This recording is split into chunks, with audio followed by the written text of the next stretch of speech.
Well, Israel and Hamas are on the 7th day of their ceasefire in Gaza after extending their truce just minutes before the deadline was set to expire. It marks the second extension of a ceasefire starting last Friday, originally intended to last just 4 days. Mediator Qatar said the truce was being extended under the same terms as in the past, under which Hamas would release 10 Israeli hostages per day in exchange for 30 Palestinian prisoners. The announcement followed a last-minute standoff, with Israel rejecting a proposed list that included 7 living captives and the remains of 3 who Hamas said were killed in previous Israeli airstrikes. The group later submitted an improved list, paving the way for the extension. Meantime, U.S. Secretary of State Antony Blinken is back in Israel. He is expected to press for further extensions of the truce and the release of more hostages.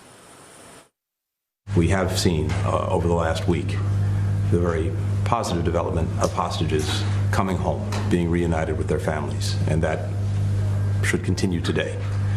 It's also enabled an increase in humanitarian assistance to go to innocent civilians in Gaza who need it desperately. So this process is producing results. It's important, and we hope that it can continue. And for more, we're joined by Sarah Coates live from Tel Aviv. Sarah, now this latest extension coming just minutes before the truce was set to expire. Is there any suggestion that this extension will get also another extension before it ends?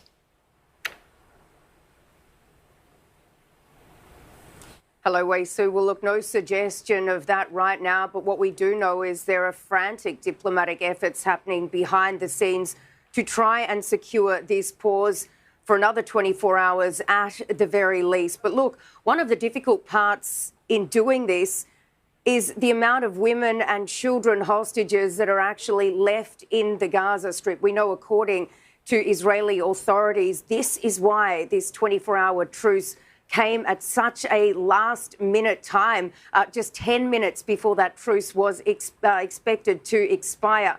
Now, there were disagreements over that list. It is understood that Hamas put this list out with some women and children on it, but also a number of dead bodies. These were captives who've died since they were being held inside the Gaza Strip. So certainly a lot of disagreement on that.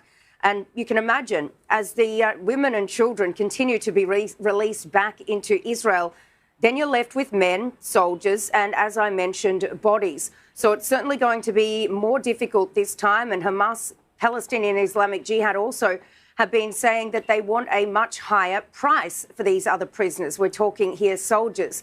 And many may remember back to 2011 when there was one Israeli soldier swapped for more than 1,000 Palestinian prisoners. And it's unclear if the Netanyahu government would be willing to do this, given that there was so much pushback back then when Gilad Shalit was released for these 1,000 prisoners, because among them was the head of Hamas in the Gaza Strip, Yahya Sinwar, and he was reportedly the person behind these October 7 attacks. So Israel would be very, very hesitant to swap a large amount of Palestinian prisoners for soldiers this time around. But, of course, this is yet to be seen. All right, Sarah, the U.S. Secretary of State Blinken in Israel, likely to speak with Israeli Prime Minister and also the Palestinian President, Mahmoud Abbas. Now, he has, Mr. Blinken, already said he would like to see a continuation of the truce and more exchange of hostages and prisoners. Are we likely to see his presence having any significant impact on the extension, further extension of the truce?